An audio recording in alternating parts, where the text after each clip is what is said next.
It's time for HawgSports Live from HawgSports.com, a division of 24/7 Sports, presented by Crain Automotive. The Crain Team's got 'em. Visit them online at crainteam.com. And now with the latest breaking updates on HawgSports, here's Trey Biddy. What's up, everybody? Trey Biddy with HawgSports.com, HAWGsports.com. A lot of the spring sports, golf, baseball, track and field, so on and so forth, softball, are competing for championships right now and coming up. We're going to talk about some of the things going on there. Of course, we're always going to talk basketball and baseball, of course, with Kevin Bohannon here in a little bit. And, I've always got football on my mind. We'll take your questions as well on today's episode of HawgSports Live.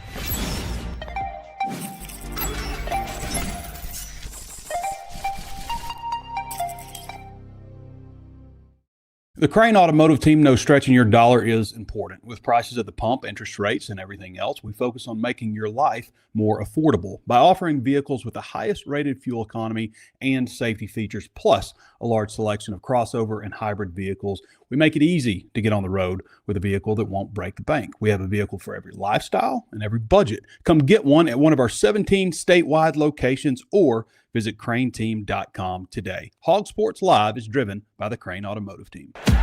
You've done it. Now you're the Crain Cash Champ. You just won big with the Crain Team. Go ahead, soak it up. How could you not feel like a winner? You dominated with our low price guarantee, and you got way more for your trade. Plus, with statewide delivery on thousands of vehicles from 16 locations, and the fact that we'll beat any other dealer's price, we make our Kansans feel like champions every day. That's winning. That's the Crain Team. Visit crainteam.com. So, NBA, we're in conference finals now. The Thunders obviously swept the Lakers. That was quick. And the Spurs over the Timberwolves 4-2. So, game one is tonight in the Western Conference Finals between the Thunder and the Spurs. That's at 7:30. I don't know if that's Eastern time. I hate when they don't put the time on there. I don't know if that's Eastern or not. But I'm actually going to go to game two on, Wednesday? Yeah, I'll go to game two on Wednesday in OKC. So, looking forward to that. See Wemby. Be cool. Watch Thunder beat up on Connor's Spurs. And on the Eastern side, the Cavaliers surprised the Pistons and won 125-94 that last game and won the series 4-3. And they'll face the Knicks, who knocked off the 76ers in 4. And so it'll be either Thunder Spurs or Cavs Knicks.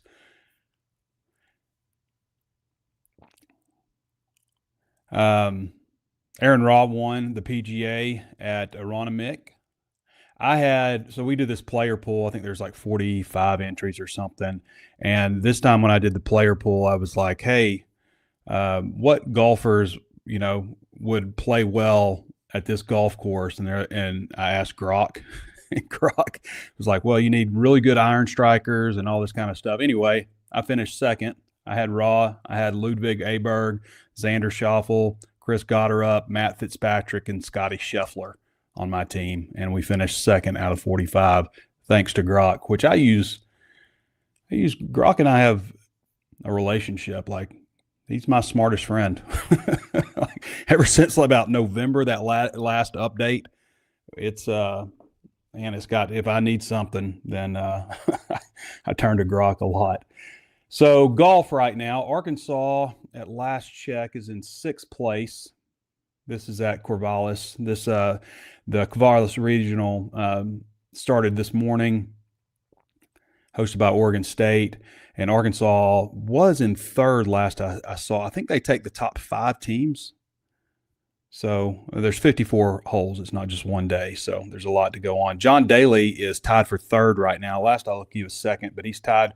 John Daly was 2nd. Is tied for 3rd at -2. Gerardo Gomez is -1. He's tied for 13. Cam Smith is 31st. And Eric Forlage is 31st also. And Thomas Curry is tied for 50th. Looks like he dropped a stroke. But anyway, that's going on right now. Charlotte is number 1 at -6. Tied with UCLA. Charlotte and UCLA. Arkansas is the 1 seed in this one. So that's golf. This will run because we got 54 holes, and then they take like the top 6 golfers who finish for, like the individual stuff. And then I think it's no, excuse me. I think it's so there's 6 regionals. They take the top finisher from each regional, as part of an individual deal. And I think they take the top 5 teams out of this. So it's day 1 right now. Arkansas softball beat South Florida 10-2. Run rule 6 innings to win the Fayetteville Regional, advanced to the Super Regional. Swept it with 3 straight run rule victories, outscoring opponents 27-3. They're hosting Duke in the best of 3 at Bogle Park. It starts Friday at 11 o'clock in the morning. 11 o'clock is not a good time to get out and watch softball on a Friday, but that's when it is. Game 2 is Saturday at 4 with a potential Game 3 on Sunday. Track and field team won its 6th consecutive SEC Outdoor Championship, 25th overall, and with 110.5 points at Auburn. And I think the women were 6th, although they did set a couple of records. Sananaria Butler, the 4x100 relay team set a meet record of 321.93, which was set by Kentucky in 2022. And I think there was one other. Sanu Jallo Lockhart won the 800 meter with a time of 1 minute and 58.82 seconds, which is fast. It's a fast 800. Okay. I mean, when I was in high school, like for the guys, if you broke 2 minutes as a guy in high school, that was moving. I think the state record's like 155 or something for guys in high school. Anyway, the West first round for track and field for the outdoor NCAA championships will be May 27th through 30th in Fayetteville. The East is in Lexington, and then the outdoor championship finals is June 10th through 13th in Eugene, Oregon. So that's what's coming up. And tennis is reinstated. On the last show, that news broke like right when we started the show. So I didn't even see or discuss that tennis is back, which we'll see how it goes.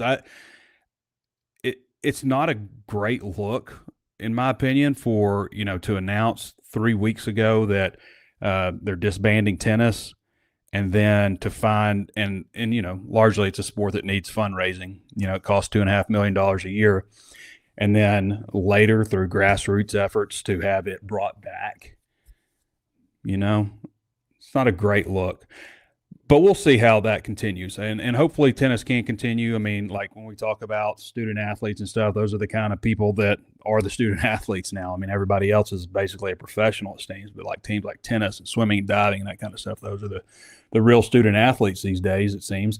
And it would be nice to be able to keep it. The important thing, I think, for Arkansas is that, as Hunter Yurchek said in that release, that it doesn't cut into their other fundraising efforts. Because, yes, we want tennis to continue. That would be great.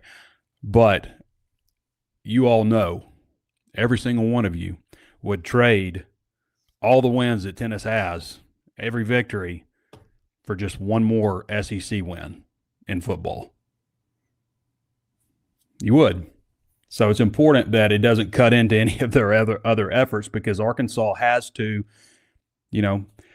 we talk about all the stuff that they need to do, and yes, it's frustrating to cut tennis, and now I'm glad it's back, but Arkansas, you saw some of the stats that came out, and those are from 2025 about the donations and stuff, and from what I understand, donations are up significantly. I mean, it's obvious that they're up. I mean, when you look at what they've done in terms of hiring for football, going from being able to go from 10 assistants to 13 assistants like other SEC teams had already done. That was a rule that was already in place. Hiring people in the football operations department, like Geiska Crowley as GM, player personnel people, all the stuff that they've done in that regard. The meetings that they were having with boosters to try to inject, like $30 million into the program over the next 3 years. And that was all during the coaching search, the resolution, the $15 million resolution passed by the Board of Trustees, all of those things, signing up with the Link U, the growth of Choose Arkansas as an NIL collective, all of those things the Tyson jersey patches, which largely go to NIL also.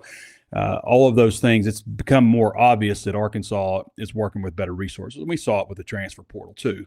They didn't go out and get that proven quarterback that we wanted to see, but for the most part, they went out and really improved the roster, I thought, overall. I mean, pretty dramatically when you really break it down, like, guys that were legitimately being pursued by other major programs, like a Joker Johnson, who could have gone to Florida and followed his coach there and chose Arkansas, or Bryant Williams, who was, being offered by just about everybody in the SEC, some of those defensive linemen, so on and so forth. Bringing Quincy Rhodes back when he could have gone to the NFL.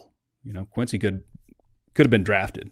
Would have been drafted had he gone to the NFL. So there's definitely a lot of things that, you can see that, yes, Arkansas is working with more money. Now, it's not Texas. It's not Texas A&M or Georgia. It's somewhere in the middle of the pack, maybe in the upper middle of the pack. Somewhere in the middle of the pack is what I feel like Arkansas is working with in NIL and revenue sharing for football right now. So we're going to bring on Kevin Bohannon here in just a little bit. But I want to tell you about our friends over at Bittle Armstrong before we get to the next segment here. You guys know how much I value long-standing relationships. Well, I've known Bo Bittle for 25 years, and when I needed car insurance, when I needed homeowners insurance, and when I needed business insurance for HawgSports, I called Bittle Armstrong. Bo, Rob Armstrong, and their team have over 100 years combined experience. They work with you just like auto owners insurance work with them. Expect local support from somebody you know. Questions about your policy? Call Bittle Armstrong direct rather than a 1-800 number. Auto owners insurance intended it that way so you don't have to wait on hold forever. Don't settle for a generic policy wherever you are in Northwest Arkansas. Give Bittle Armstrong a call at 479-443-0808 or visit ba-ins.com. Auto Owners Insurance owns an AM Best rating, A+ superior. They trust people like Bo to work for you. Bittle Armstrong Insurance. Coverage you need, people you trust. I would like to talk a little bit more football before we got Kevin on. Kevin's coming on in about 7 minutes or so, so I want to get into it just a little bit more. But it is interesting when you think about Arkansas and the state of the football program, because really, aside from since 2011, since they finished number 5 nationally, aside from like 2 blips on the radar, aside from 2015, which that team was 8-5, should have been a 10-win team, could have been what? Not should have, could have been a 10-win team. I mean, the Toledo loss, the Mississippi State loss, at the same time you have to factor in the Hunter Henry heave, but that could have been a 10-win team. And then, after that, they won 7, but the season ended so sour with those 2 losses to Missouri and Virginia Tech. But 2021 was really the only other season where, like, you can say, like, Arkansas, they had a really good team. Aside from that, it's just been awful as a football program for 15 years. It's been awful. And Arkansas failed in 2021 to capitalize on NIL. And ever since that time, Arkansas just got worse as a program as the teams that did embrace or already had money, like, Texas, just separated themselves from Arkansas. And, Sam Pittman, it was his fault in a way, but it wasn't his fault also. It was just kind of a perfect storm against him. I mean, the whole thing for Sam Pittman was a perfect storm against him. When he was hired, he was brought in because he was a recruiter. He was going to build relationships. Well, now it's about money. You just buy your players. Well, his best asset was just lost right there. And then he's trying to be a GM and tell players they aren't worth certain amounts of money and stuff. His next best asset is how personable he is and the relationships and bonds that he builds. Well, now he's creating division with him and the players, telling them they're not worth this, or we can't afford to pay you this, or this is what your value is, because Arkansas didn't hire a GM. They should have hired a GM at least earlier than they did. And maybe that's, a lot of teams were obviously later to the table on that, but that caused a lot of issues for him.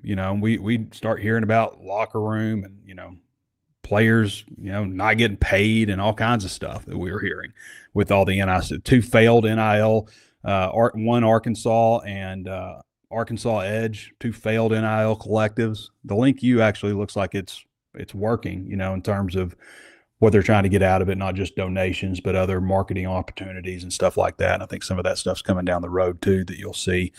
But I mean, all of that stuff just worked against Pittman, and you had a fan base who refused to support him financially, and understandably. And at the same time, it was like a double-edged sword, because you're just kind of like, well, I want to see something before I don't want to just donate and throw my money away. Well, if you don't donate, you were never going to have a good team. All in all that to say, Arkansas doesn't. They had no choice to make a change. I mean, obviously the 2 wins, but it just had to happen for that reason. And then now we see fast forwarding, we see people, you can sell hope a little bit better. It may not last, but you can sell hope and get people excited and energized again, even though, the days of the old Razorback fan are just, you don't see that much anymore. Where people are like, just optimistic. It's just a lot of pessimism. Obviously, a lot's going to depend on the quarterback situation. That's a huge battle there. But I've said this before. I do feel like Arkansas put together a pretty solid roster. Maybe not a roster that's, light years above other teams in the SEC. Certainly not that. But a roster that should give them an opportunity to compete if they have a quarterback. Because you got to have quarterback. You got to have that guy in today's world of college football. So if they do have that, then they could have a chance to maybe surprise some people here and there. I know I hear myself say that, and I'm just like, shut up, Trey. Because I want to be like everybody else. I mean, I understand. I am like everybody else, just frustrated and, lack of optimism. I was looking at some of the dates today because people are trying to schedule stuff for the summer. I was like, well, I got SEC Media Days. Of course, they put Arkansas last again, 3 years in a row. I bet there's not a team. I'm going to go back and look at this. I bet you there is not a team in this conference that has gone last 3 years in a row on SEC Media Days. And you say, what's that matter? Well, there's a huge amount of hype the first couple of days. It's just – there's a lot of energy. All the events for media are those first couple of days, and then it just kind of tails off after that. People start checking out and leaving. It thins out. The excitement goes away a little bit. And this is a media event, so you want media there covering your team. Well, the last day, it's not a ghost town, but it's sparse. It's not a lot of people. 3 years in a row that they put Arkansas last. I bet you that you can't find another team that's gone last 3 years in a row. Maybe Vanderbilt. And you can't tell me that it's a random drawing either. I'm not buying that. All right, we're going to go to Kevin Bohannon. Kevin joins us on the Ozarks Go hotline. Fast, reliable, consistent internet service. And I do want to make this clear. It was not the internet. If it was the internet when my show shut down last week, you would have seen nothing. We would have gone off air. We were still on air. It was my camera stopped working and my mic stopped working because of this dongle. How did I fix it? Well, just turned it upside down and inserted it. That makes all the sense in the world. I have no idea why this stopped working, but it was not Ozarks Go. Ozarks Go has been nothing but consistent, reliable, and fast, and we certainly appreciate them on the show. What's up, K-Bo? Man, it's postseason baseball. High school, SEC, more conference tournaments than you can shake a stick at. I will have a lot of fun this week. Saturday, I had 4 different screens up, and it looked like the Matrix over here with baseball, and it was just amazing. Yeah, you showed that in our group chat. How many games are we expecting Arkansas to win in this SEC tournament? 1, maybe 2. I mean, I think they will win their first game. I don't know if Hunter Dietz will throw. I think they want to keep Dietz on the same schedule. So he's been throwing Thursday. I don't think they'll move him to a day earlier and throw Wednesday with the postseason coming up because, honestly, Trey, I think Arkansas would have to win the tournament for them to get the host spot. Yeah. I know the fans are, thinking, well, they're 36-19, they're 17-13, they've won 7 SEC series, but those 2 Stetson losses are dragging that RPI down, and that's going to weigh with the committee. So I think, if they can get 2 games out there, great. Get fresh, stay fresh, and get some guys some work. Maybe James DeCramer gets to throw a little bit more since he's come on of late, and I think they get the work in down in Hoover. And they tied for 5th in the conference. They made a good run there towards the end, so they have some good momentum heading into the postseason. Yeah, I think you were saying something like they needed to finish off winning, sweep, basically 5-1. I think that's what you said, and they finished 4-2 down the stretch. That Oklahoma loss, 15-10 in Fayetteville, that I guess scars them. But almost beat Kentucky on Thursday. Lost 4-3, and then won 5-4 on Friday, and then a wild one on Saturday, 16-12, but ended up holding on, obviously. Yeah. But what are you thinking? I've heard some people say Southern Miss or something like that, going to Hattiesburg.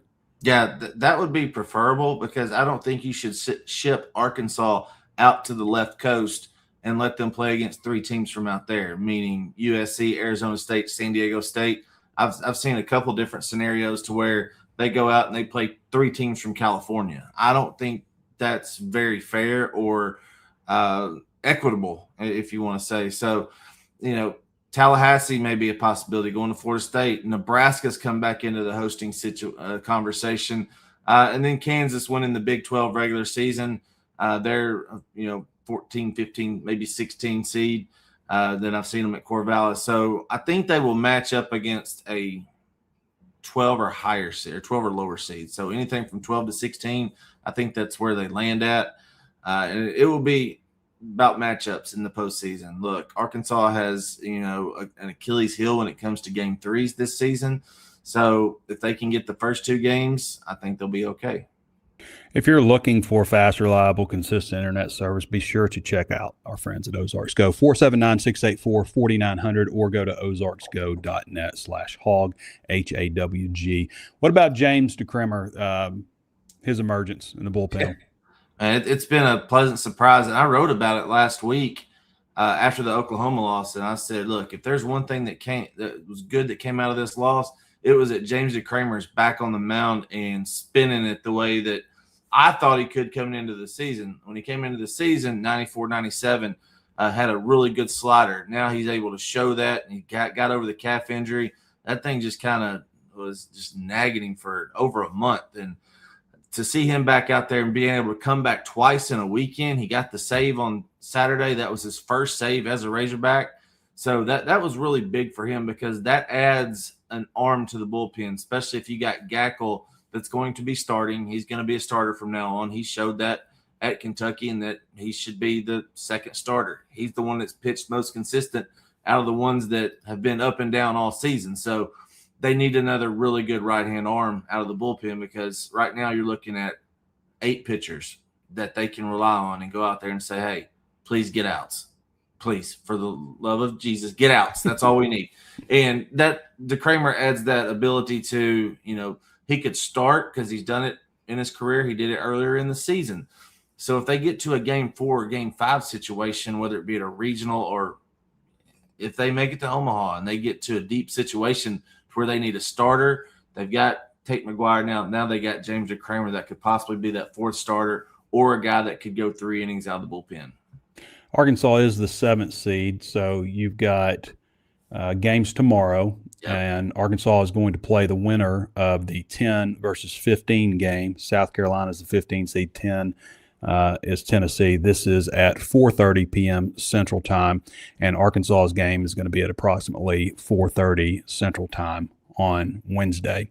And if they win that game, then they advance to play number 2 Texas on Thursday, May 21st through Friday, May 22nd are these quarterfinal games. That's on Friday, May 22nd. So, yeah. So, what about this postseason, Kevin? Is there any? Well, I mean, obviously we know there are, but which players do you think are all SEC, maybe all American? Yeah. So I think Ryder Helfrich is a lot to be an All-American. For what he's done, he's the best defensive catcher when you look at runs saved and a lot of different metrics that some of the national media outlets and stat aggregators are really looking at. He's been the top defensive catcher, and he's done it at the plate as well. I mean, he's hitting 292, 15 home runs, 48 RBIs. He's the first catcher in Arkansas baseball history to have multiple 15 home runs or more in a season. He did it twice. So for him to do that twice was really big. And he's just been the captain, 989 fielding percentage. So I think he's a lock for an All-American. Hunter Dietz will be first team All-SEC. And he may get the nod on some All-American list, for what he's done, leading the conference in strikeouts. He's at 117 now. That's a top 10 number in Razorback baseball history for a season. 3.32 ERA, 7-3, pitching in the toughest conference in America. SEC is going to get 11 or 12 teams in the NCAA tournament. So I think he deserves a first team All-SEC. Camden Koziel will get a nod as well, maybe as a utility guy. He's not going to be the first team shortstop, but 17 home runs, 63 RBIs, 309 average is tough to keep off. And then Carter Rutenbar will be named possibly a freshman All-American, and then he'll be an SEC freshman all-conference player as well. He's hitting 305 and played a number of positions this year. He's played 4 that I know of: left field, right field, first base, and catcher. So those are the 3 right there if you're really looking at it. The other guys that have put up some numbers, they're just not quite there yet. Hey, I was looking at this, Kevin. I'm going to switch you to football real quick. Yeah. I was looking at Bet Saracen, and Arkansas is +8 right now against Utah. That game is already up there. What's your early pick? That's impressive, yeah. Considering that Ryan Silverfield says he don't know how he's going to match up against Utah, yeah. I'm likely to go with the Utes, on the road right there. So, we don't know. Of course, Ryan Silverfield's making his, all-in tour on the railways in Arkansas and Little Rock. Connor covered that for us last week. It's going to be exciting just because of the unknown, but I'm excited to see a defense that can go out there and look like an SEC defense, I believe. I'm like you in the fact that I think quarterback situation is going to keep this team from being somebody that can get over the hump. I just don't think they're – Maybe. They could have a quarterback. Yeah, they could. You just don't know. We don't know until they're under the lights. That's the problem with the position. But you see the best teams out there, Kevin. The best teams aren't waiting around to see, who's next on our roster. And we'll just hand the keys to, whoever wins the starting job between these guys. The best teams out there went out and got a guy out of the transfer portal or either had Sayin or, Ty Simpson's last year, at Alabama, guys that were 5-star recruits. So right. And different, but people will say, well, look what Trinidad Chambliss did. That's an exception, not the rule, guys. You're not. But that's also a great example of how difficult it is to evaluate quarterbacks in practice because you can never simulate an actual live game situation unless you're just knocking the crap out of them. That's right. Because they know they're not going to get hit. And so you're still going to pick Austin Simmons over Trinidad Chambliss. You're still going to try to recruit players to come in and replace Stetson Bennett because he's not good enough to win a championship, Yeah, won 2 of them. So anyway, that's going to be an interesting one. I've mentioned this several times, but, with Arkansas should win its opener. That Utah game in week 2 presents an opportunity to possibly start 3-1 if you can surprise Utah. And it's probably a great thing for Arkansas. They don't have their coach anymore. Whittingham's at Michigan. So if you can surprise Utah and start off 3-1, I think with these shallow relationships that you see out there, with all these new guys, you don't have that deep bond of coming in the same recruiting class. You need to start strong. I think it's one of the reasons that the 2 teams went different direction. Bet Saracen, if you use the promo code BIDDY250, capital BIDDY 250, or you can use the link below that's on YouTube, you can get $250 back when you sign up and put down a $25 bet. You can use that to bet on Bet Saracen. Bet Saracen is Arkansas's #1 sports betting app. Sounds like those big out-of-state sports betting apps finally found Arkansas. So now Bet Saracen is the only true local sports app and still Arkansas's fan fave. Bet Saracen was made by Arkansans for Arkansans. Just look at Fayetteville, where Saracen Casino, they're partnered with Hogs football, basketball, and baseball. And Bet Saracen is also the official sports app for the ASU Red Wolves, UA Little Rock Trojans, and many others. So bet with Arkansans. Bet Saracen. Hey, Kevin, I wanted to get you out with this. Just if you could, back on baseball, what's one glaring issue that could prevent this team from making a postseason run? You know, after the game 3 against Kentucky, I went back and looked and said, okay, Arkansas obviously has trouble, getting people out in game 3 of a series. So I wanted to go back and look and see how many runs they were allowing just in SEC play, because they gave up 26, they gave up 15, they gave up 12 against Georgia, Oklahoma, and now Kentucky. So 9.2 runs per game allowed in game 3 of SEC series. They gave up 92 runs in 10 games.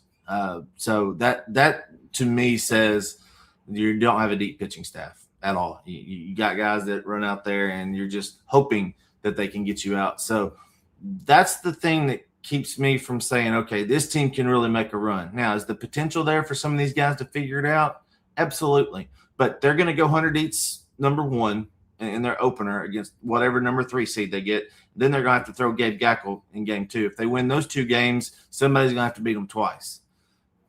Oklahoma State did it in 2022. They beat Arkansas the first game, and then Arkansas came back, blew them out in the final of the regional. So for them to win a regional and get to a super, they have to win the first 2 games. Otherwise, they're going to be playing from behind the 8 ball, and they're going to have too many games and not enough arms. All right, Cabo. Appreciate you, buddy.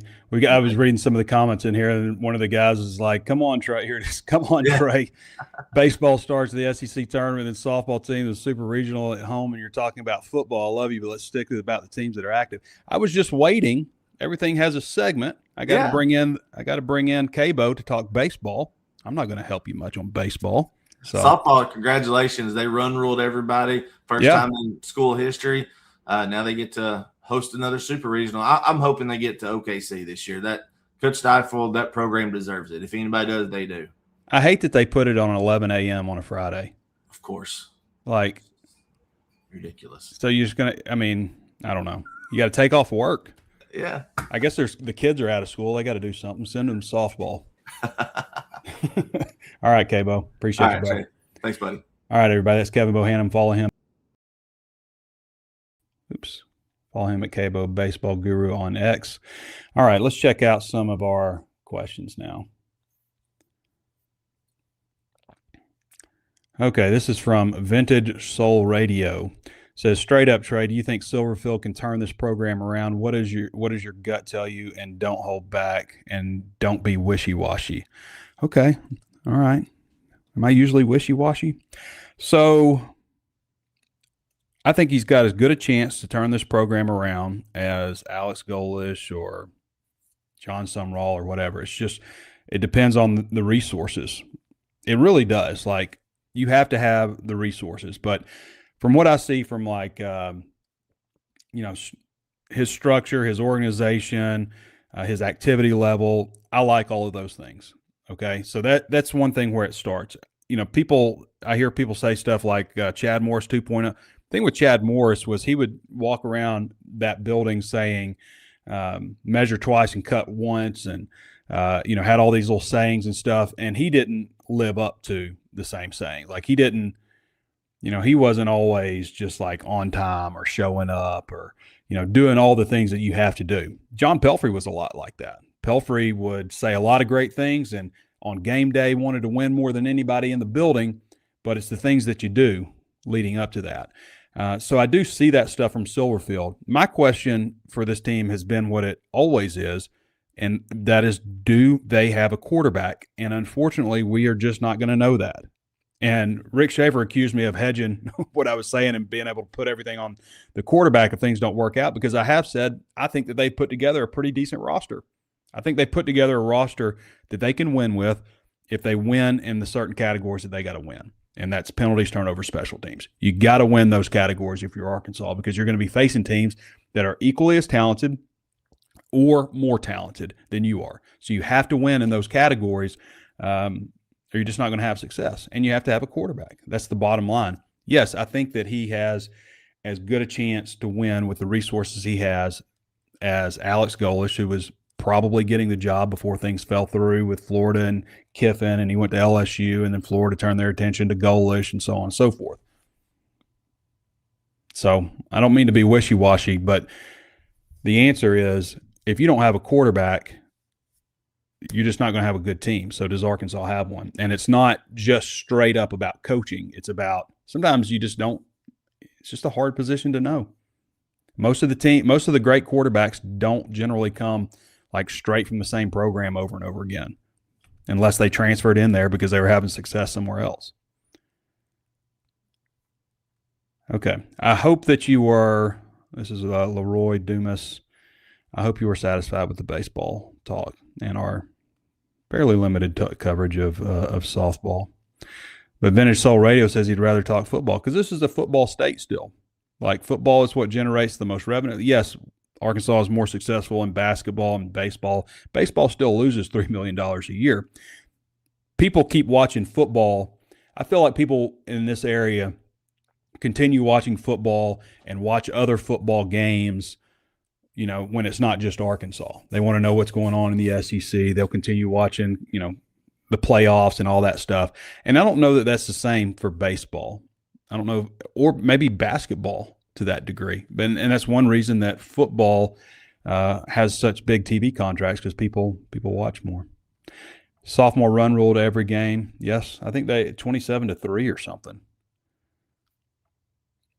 Do they put Arkansas last because they have been the worst team in the league? I think possible. I don't know how they draw that, if it's a drawing or, you know, or how they do it, just a random deal, but it's possible. I think it kind of just shows an overall lack of respect that Greg Sankey and the SEC offices have for Arkansas, and that's been obvious. And why should they have much respect? I mean, you think about some of the things that have happened, like the LSU game, thankfully, is back to rivalry weekend, which it should have never happened. Jeff Long should have never let that happen. And it's back to there, but like the fact that they protect all these rivalries and, you know, playing a 9-game schedule and, you know, have to have these permanent rivals and stuff, all this kind of stuff preserved. But for Arkansas, they're just like, just move this one. You're good. We want them to play Texas A&M, bigger market. You know, that's just a slap in the face to Arkansas. Your new rival's Missouri. The way that the schedule comes out all the time, we've done research in this. I don't have this updated, but the way it comes out all the time where, you know, Arkansas will play their first SEC game on the road year after year, or sometimes open up with 2 SEC road games, or, you know, things get structured in a way where, you know, you have that game in Arlington. The SEC knows Arkansas is playing that Arlington game, and you just run into this, you know, 5-game, 6-game stretches where you're playing at 6 different venues to open the season and stuff, you know, like, and Arkansas does some of that stuff themselves, but the SEC definitely doesn't do them any favors. And, you know, people can say I'm bitching or whatever, but like when this schedule, when they were putting this schedule out for football, I said, watch, they will either put Arkansas on the road to open, which they may not do because they've done it so often lately, or they're going to give them Georgia as their first SEC home game. And what did they do? They gave them Georgia. It's very predictable. They put them last at SEC Media Days. They don't care. They don't care about Arkansas. Greg Sankey does not care about Arkansas. He's not worried about you. It's frustrating, but Arkansas has got to do something to buck that trend some kind of way. Okay. Raw Hog says, this is on the Razor's Edge forum, do you have a handle on Silverfield's recruiting team building strategy? Is our recruiting rankings low because we are missing out on 4-stars, or are we not pursuing as many? Arkansas shouldn't be pursuing a bunch of 4-stars in recruiting, not in this landscape. Arkansas does not need to spend its money on guys that have to develop in the program. Going out and getting a bunch of 4-star offensive linemen who cost you $200,000 and aren't going to play for 2 or 3 years, that's not a good use of your money. You can go out and get a redshirt sophomore offensive lineman who'd come in and start for you for 3 years. That's where you need to spend your money if you're going to spend it on linemen like that. If you want to go out and get a stud running back, okay, go get a stud running back. They'll come in and play for you early. Cornerback, they can do that. They can come in and play for you early. Quarterback is a position that you want to invest in, going out and getting a stud. But at the same time, like, you can go out and get all the studs you want at quarterback, but like, you better make sure that you get a guy that's going to be great, because most of the teams out there now, they're not just elevating guys. Like, yes, Sayin at Ohio State, I mentioned him. He was a 5-star, and Ohio State has, one of the most talented teams in the entire country. Ty Simpson at Alabama, 5-star. They brought, he was kind of just the next guy. Lenora Sellers would have been a guy that was brought up at South Carolina. It's not like South Carolina's setting the world on fire. Arch Manning, there's another good example. 5-star quarterback. It's just a different kind of deal. So, like, if you're not getting like guys that are like surefire, like this guy is a flat out stud, we're pretty sure. And if he's not a stud, we got another 5-star. Then, you probably ought to go out and get a quarterback off somebody else's team that's proven themselves. It's what most teams do, Like Texas Tech wasn't like going to have all their momentum going, and they had a guy starting from within the program, but they weren't going to have all this momentum going and being like, well, who's next? We'll just hand the keys to him. They went out and got Sorsby, who has obviously some issues right now. Lane Kiffin is not just like, who's the next quarterback at LSU? No, they went out and got the kid from Arizona State. Like, so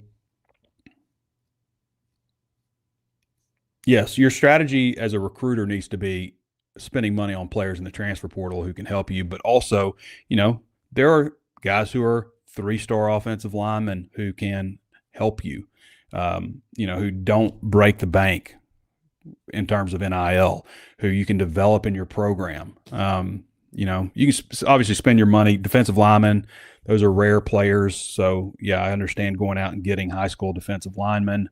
But for the most part, other spots, like, I'm not going out and trying to get a top 15 type of recruiting class. They could do that if they wanted to take that strategy, but that would leave holes the other way. I'm going out and I'm getting guys that can immediately come in and start for me out of the transfer portal. And I'm getting guys that maybe have been in college a year or two and bringing those guys in, guys that maybe I wouldn't have gotten initially. I mean, I've made this point before, but Arkansas went out and got guys from California, from North Carolina, and just about everywhere in between. That is not out of the transfer portal, and some of them are younger. That is not Arkansas's footprint in recruiting. Football recruits tend, even with the money, they still tend to go near home. They still tend to do that. Transfer portal opens up everything for Arkansas, and we've complained about it a lot. But as far as like Arkansas's number one disadvantage is access to elite high school talent throughout its history. It's not the fan support. It's not the resources. It's not the area of Northwest Arkansas. It's not facilities. It was one time, but it hasn't been facilities for a long time. It is access in that 250-mile radius to elite talent. That's been the problem. Okay, we got another good question that I'll answer here and see if we have any more pop up. But I would love to tell you about our friends over at Blakeman's. Blakeman's Fine Jewelry is proud to be the official jeweler of the Arkansas Razorbacks. Ben Blakeman and his team had an exciting year in their new flagship space at 3202 Pinnacle Hills Parkway in Rogers, and are continuing their signature hospitality and service in 2026. Visit them. They'll offer to clean your jewelry, offer you a coffee beverage from Cafe B, or a glass of their own Blakeman's Prosecco, which, by the way, is offered in various stores in Northwest Arkansas.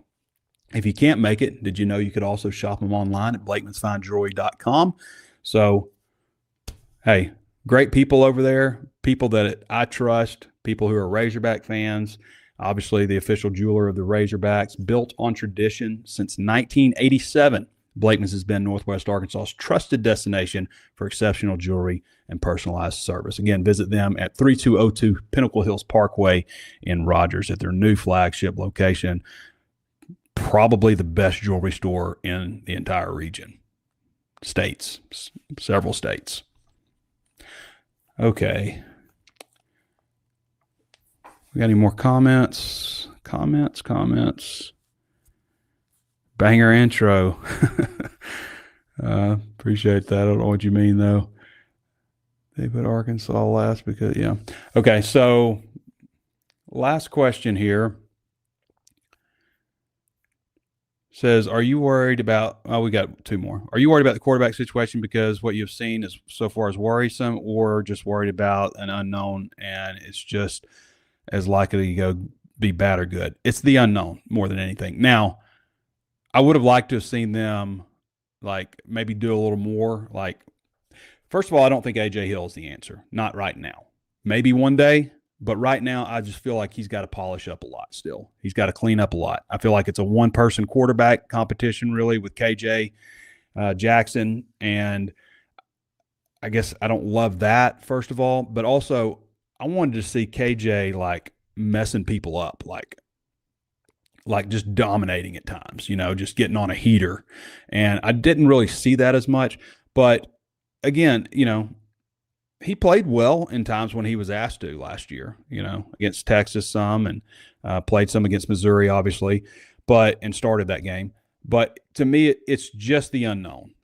It's just the unknown because I don't want to continue to repeat myself, but coaches do a terrible job evaluating this position, holding competitions, and determining who the starting quarterback is going to be. They do a bad job all the way around. NFL coaches do a bad job. All the way around. They are still going to draft Jamarcus Russell, number 1, and have access to all his high school tape, his college tape, have doctors, psychiatrists, everybody look at the guy, and they're still going to draft him. They're still going to draft Ryan Leaf. They're still going to make those mistakes, and it just shows to me how difficult it is to evaluate that position. So I'm worried about the unknown. You can't practice. The only way to practice is to speed everything up, put all the pressure possible on a quarterback, and knock the crap out of him over and over again in practice. And then, if you do that, then you might decide who the starting quarterback is going to be because the other guy gets injured. So it's difficult. It's a difficult position to evaluate, mainly because of the way you practice it. But teams come out of camp all the time with the wrong guy starting. Liven Guy says, Trey, you've shared your story from 9/11, and deciding to go to college. I'd already gone to college. I'm curious if someone inspired you to go to journalism specifically, and why sports? Okay, so my story, after I went to the University of Arkansas, I had always struggled figuring out what I wanted to do. And my dad had this opportunity, just as kind of his side business and just for, me to be my primary thing and to run the operation, was getting into the pecan business of all things. I was, for 2 years, almost 2 years, I was a farmer in South Central Georgia, south of Macon, Georgia, and in Wrightsville, home of Herschel Walker. But, I was out there one day in the field, and that night I came back on a tractor. I was driving a tractor home, and I had, probably 25-minute drive from the orchard. And then my dad met me, and he was like, did you hear about, the attacks and everything? I was like, what are you talking about? And he's like, yeah, somebody flew 2 airplanes in the World Trade Center. I was like, holy crap. I had no idea. This is like 6 o'clock or something, 6:30 at night. When I found out about all the 9/11 stuff. And I got home, I turned on the TV, my buddy Chris calls me, and it's like, yeah, he lives in DC. He's like, yeah, we've been off all day. I was like, why? And he goes, are you serious? I had no idea that plane had hit DC. I had no idea. and felt super dumb and disconnected and just lost for the entire world. I felt like I was the only person that didn't know what was going on that day. And also during this time when I was in Georgia, and I was very isolated there, I didn't really have a lot of people in my life. It's just a small town. I didn't know anybody. I'm an Arkansas guy. And I was writing at night a lot of times. I would write, game stories, my thoughts on the Razorbacks, and I would send it to Chris, and he would then send it out to masses of people, and he would call it the Biddy Report. And I had no idea that he was even doing this. I was just sending it to him, and one day, a week or something, I didn't send one out, and I got an email from somebody like, "Hey, when's the Biddy Report coming out?" I was like, what do you mean? And come to find out that Chris had this big web of people, and he was sending the Biddy Report out. And it's like, well, maybe I could go back to school. I had been minoring in communications, and I could go back to school and get a degree in journalism pretty quick. I figured out that I could get a degree pretty quick. And obviously, for me, sports, makes sense. That's what I've always loved. I've always loved Razorback sports. And so I went back to school. By then, like everybody I knew had moved to Little Rock. It was like the thing to do. You graduate college and everybody moved to Little Rock. We're all going to Sticky Fingers at night and all that kind of stuff. So I moved to Little Rock and I enrolled at UALR because everything transferred over and stuff. And I think it was a year and a half and maybe a summer in there. And I graduated with the degree in news editing. Did you know I did not win Journalism Student of the Year? Just saying, I didn't win. We had a small journalism crew. Anyway, that was my path. And when I was doing that, when I was in school, Rivals started hiring. I saw something. I had some Work in Sports newsletter or something I'd subscribed to or something, and I found out that they were hiring. Will Woods came and interviewed me and interviewed several other people. And I remember during the interview, his wife called and he said, she's like, "What are you doing?" He's like, "I'm just talking to the newest employee at Rivals.com." And that's how I got hired. And I started writing articles, like $10 an article. This was in 2003. This was 2002, actually, when I was hired, and I started at the start of 2003. And then 2007, I bought, after a little while, they named me publisher. 2007, I bought the rights to the site.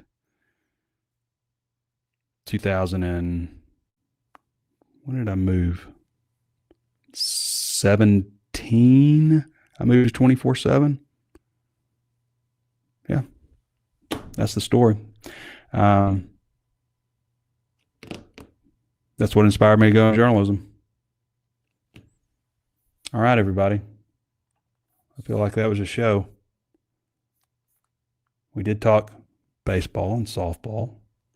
If you could give a letter grade to each AD, what would you give them and why? Also, do you think this is DVH last year's head coach? Would Haas be the guy to replace him? I don't know on that. I hope not. I think DVH is going to keep chasing a championship. I think when he wins it, which I do think is going to happen, then I think that might be the end of it. I think that his goal is to build a house with, and I know the area where it is, and put his daughters on either side of him. I think that's what retirement looks like for Dave Van Horn after a national championship.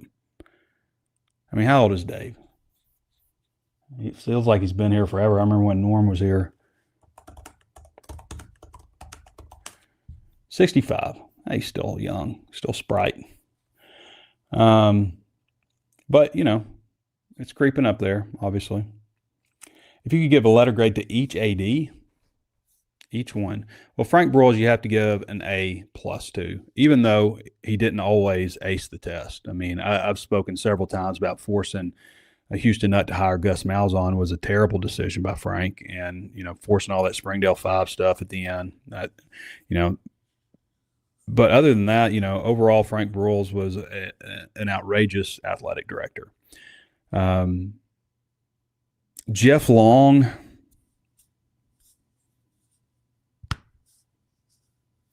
Jeff Long, I would have to give a C-. I thought firing him when they did was not a good decision. It led to getting Chad Morris. I don't think that was on Jeff Long, obviously, but I don't know. It's hard to give a great grade to Jeff, but I know that there are some coaches out there who really appreciate, in other sports what Long was able to do.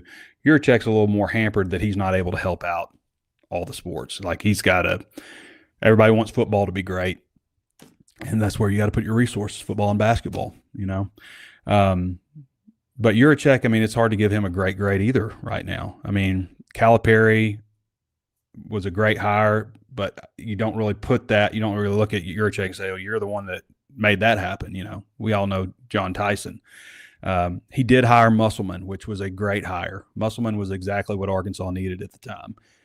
He did hire him. Dave Van Horn generally seems to have liked Yurachek. I think he probably liked more resources from him in terms of revenue sharing.